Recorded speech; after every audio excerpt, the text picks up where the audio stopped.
You've been good to come, Margaret. A charitable thing.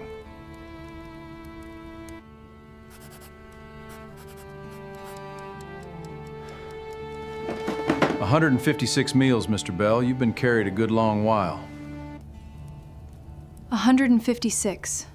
The bank man counted it. 3 years of Thursdays. And not once did you let on. I don't want to be needed, Thomas. I want to be wanted. And you're gonna stand there and tell me which one you mean.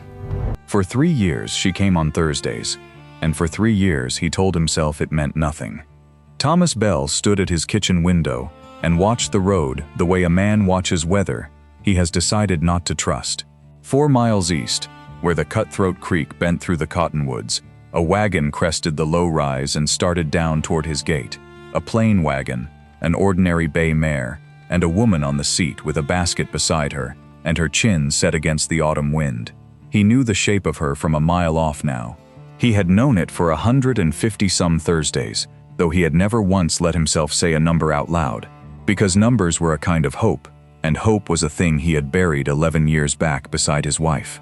The aspens stood on the hillside behind her like struck matches, gold and burning cold. Colorado in 1883, the high country going amber at the edges, the mornings sharp enough to bite. And here came Margaret Doyle again, 26 years old and 4 miles from her own home, bringing supper to a man who had done nothing to earn it and expected nothing to come of it. This is the story of the autumn he finally learned to count. Thomas was 55, and he wore his years the way the barn wore its weather, solid still, but gone gray, with the paint long since given up. He had a rancher's hands, thick and scarred, and across the left palm ran a pale rope burn 11 years old, the kind of mark a man gets when he grabs a line too fast in grief and doesn't feel it tear until later. He had gotten it the week Ada died. He had never been able to remember why he'd been pulling on the rope at all. Inside the house, against the wall by the stove, sat a second chair. Nobody had moved it in 11 years. Nobody had sat in it either. It was Ada's chair, and it stayed against the wall the way some things stay. Not out of devotion, exactly, but because moving it would mean deciding something, and Thomas had stopped deciding things a long time ago. He rose before light. He tended what needed tending. He did not expect the day to bring him anything, and mostly the day obliged. Margaret's wagon rolled through the open gate, and she drew the mare up easy by the porch. She climbed down without waiting for help, because in 3 years he had never once come out to offer it, and she had learned not to leave a kindness hanging in the air where it might embarrass them both. She lifted the basket. Under the cloth was a covered dish, still warm, a loaf, and a jar of the plum preserves she put up every fall from the trees along the creek. "Evening, Thomas," she said, coming up the steps. The third step gave under her boot, with a soft complaint. It had sagged for 2 years now. She had stopped remarking on it. Margaret. That was the whole of it, most weeks. She would set the food on his table, look once around the room to see what was low or wanting, and go. She never stayed to eat. She had understood, early, that a man who has stopped expecting good things cannot bear to have them watched arriving. So she gave, and she left, and she drove 4 miles home in the dusk, and she told no one, least of all herself, what she was doing. Because Margaret Doyle had a wound of her own, and it was this: she believed she could be useful to a person, but never wanted by one. She had grown up the plain one, the capable one, the girl folks were glad to have at a birthing or a harvest, and glad enough to forget at a dance. She had built her whole life out of being needed, because needed was a thing she could reach. Wanted was a country she had never been given a map to, and so she brought Thomas Bell his supper every Thursday, and asked for nothing, and if some small foolish part of her drove home aching each week, she told that part to hush. A woman who says the true thing out loud, and hears no answer, has lost even the small place she has made. Better to keep the place, better to keep coming. She set the dish down. She saw the wood box was near empty and the coffee tin light. She noted them the way she noted everything, without a word, to be quietly mended next week. "Cold's coming early," she said at the door. Thomas looked at the gold hills and the low, hard sky behind them. Always does. She went. He listened to the wagon until he couldn't. Then he uncovered the dish and ate standing up, and did not taste it, and did not let himself think about the fact that he had been listening. The cold she'd promised came 3 days on, and it came mean. A wet October storm rolled down off the divide and turned the roads to a slick of mud and early ice, and it caught Margaret at the Bell place on a Thursday with the light already failing. She had lingered longer than usual. A broken cinch strap she'd stopped to mend on his corral rail, telling herself it was only sensible. And by the time she climbed up to leave, the first hard sleet was slanting sideways, and the bay mare was shivering and shying at the wind.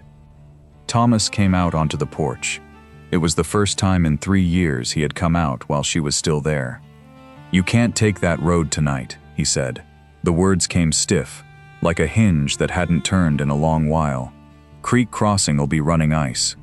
You'd not make the ford." She knew he was right. She hated that she was glad.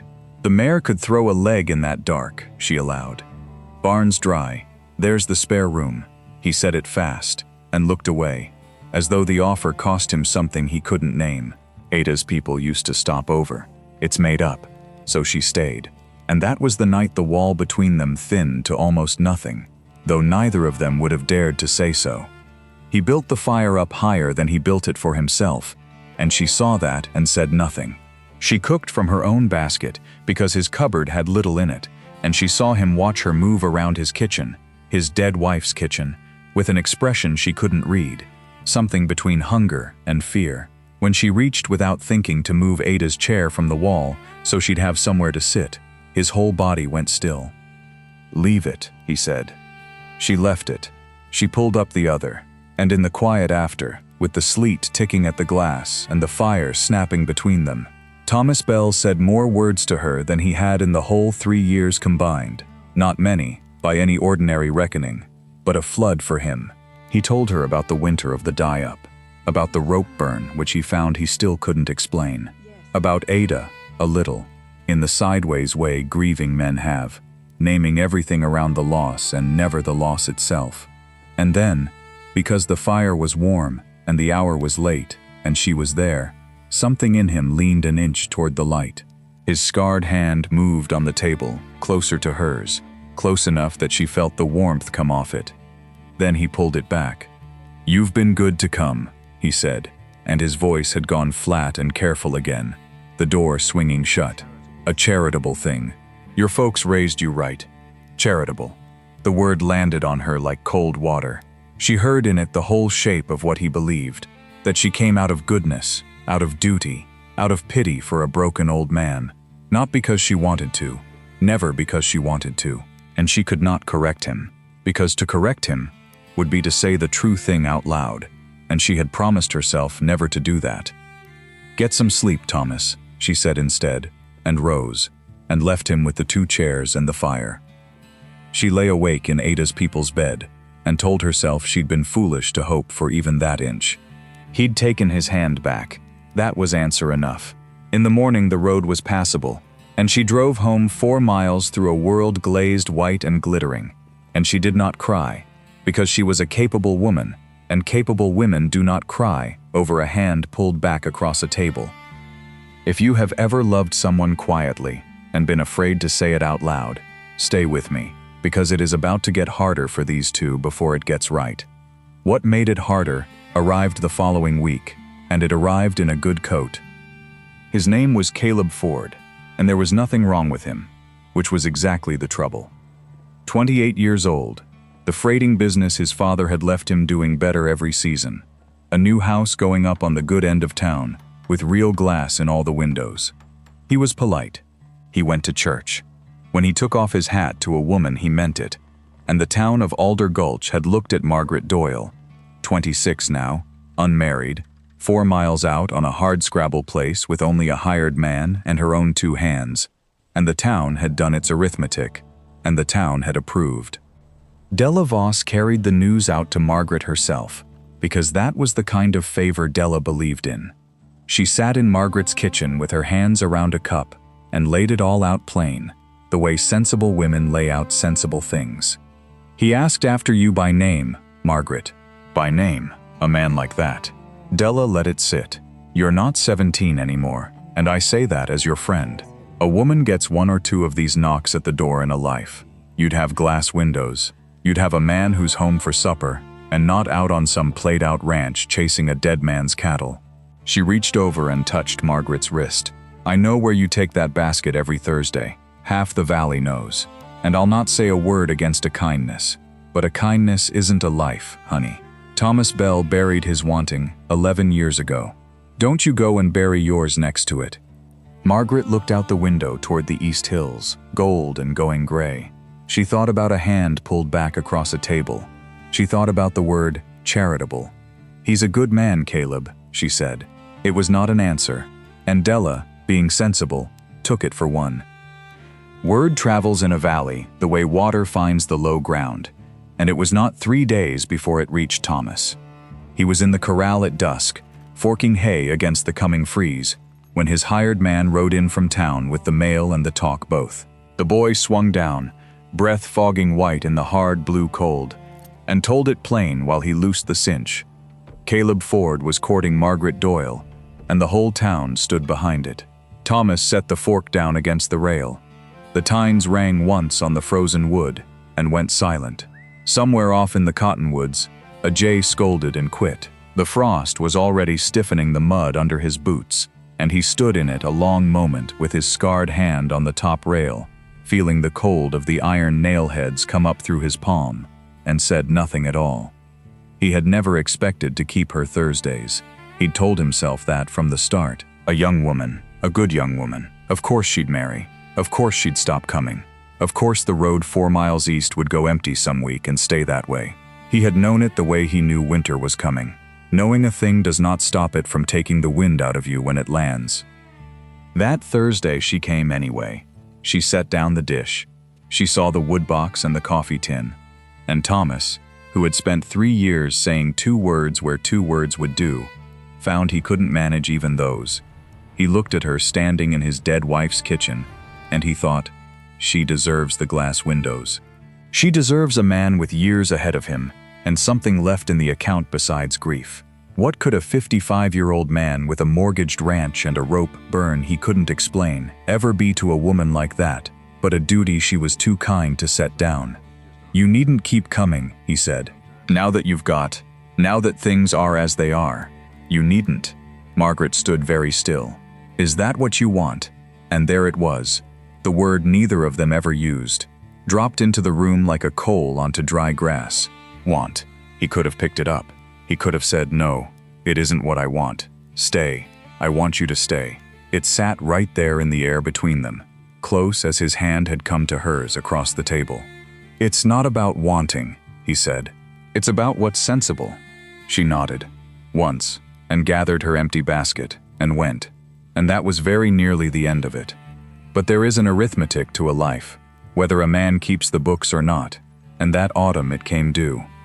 The bank sent a man named Pruitt out to the Bell place to go over the mortgage, a careful, small, bespectacled fellow who set his ledger on the kitchen table and worked through Thomas's affairs with a pencil, tallying what the ranch owed and what it could carry. Thomas sat across from him and watched 3 decades of his life turned into columns, and near the bottom Pruitt paused over an entry that puzzled him. Your feed costs run low for the acreage, Pruitt said, tapping the page. And your household. You're a single man, but you've drawn near nothing from the store on credit. No flour to speak of, no sugar, no coffee even. A man's got to eat, Mr. Bell. He looked up over the little glasses. Somebody's been provisioning you. Thomas said nothing. Pruitt, being a man of figures, went on figuring aloud, the way such men do. A meal a week, near enough, by the look of your stores. Bread, preserves, coffee for the tin. He wet his pencil. In his careful bank clerk's hand he wrote a small sum in the margin. The worth of a supper, provisions and labor, and the going rate for a wagon 4 miles out and 4 miles back. And beside it he wrote the multiplication, plain as a schoolboy's slate.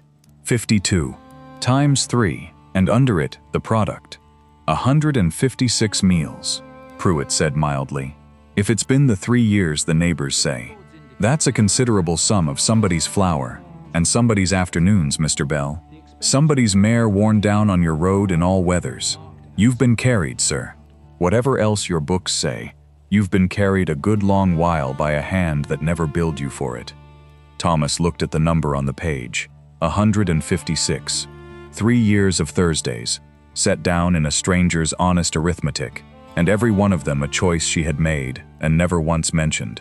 4 miles east in the cold, his woodbox filled, his coffee tin filled, the plum preserves from the trees along the creek, where the cottonwoods were dropping their yellow coins into the cutthroat, one after another, gold and gone. She had not been coming out of charity. Charity does not keep coming for 156 weeks. Charity does not mend a cinch strap to have an excuse to stay. Charity does not ask, quietly, "Is that what you want?" and then drive 4 miles home holding its breath. She had been courting him, all this time, in the only language a woman like her trusted, not with words, which had never once won her anything, but with her hands, week after week, a whole, slow, patient marriage of small provisions, and he had called it sensible to send her away. He stood up so fast the chair went over. He was already reaching for his coat.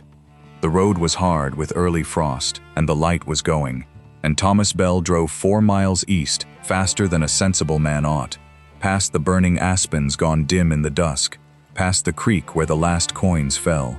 He found her in her own kitchen, with her sleeves pushed up and flour to the wrist, because it was baking day, and she had a loaf half formed under her hands when she looked up and saw him filling her doorway, the way he filled most doorframes. For a moment, neither of them managed a word. Then everything he had never said tried to come at once, and what came out was rough and plain. 156, he said. The bankman counted it. 3 years of Thursdays, and not once did you let on. Margaret set the dough down slow. There was flour under her nails and a smudge of it on her cheek, and her hands had gone still. There wasn't anything to let on. There was everything to let on. He took a step into her kitchen, turning his hat in his scarred hands. You've been feeding me, warming that house, filling my coffee tin so a man wouldn't sit alone with nothing. And I called it charity. I called it sensible.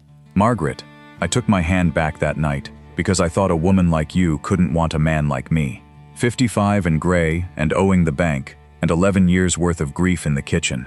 I thought wanting was a thing I'd used up, so I never let you say it, because I couldn't bear to hear it wasn't so.